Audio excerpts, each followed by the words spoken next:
Here I have Samsung Galaxy XCover7 Pro, and let me show you how to turn on the app security on the following device.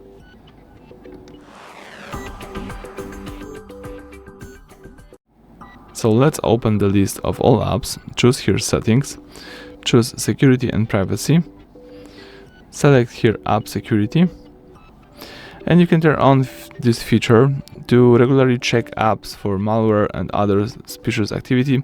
If any problems are found, you'll be notified.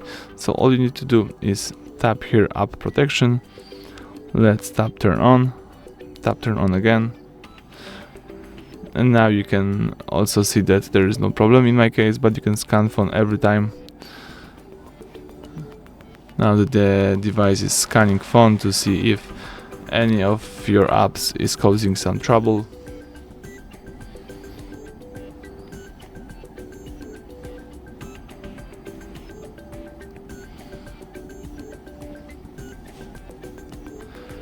No threats detected, so everything went well. Thank you for watching. Please subscribe to our channel and leave thumbs up under the video.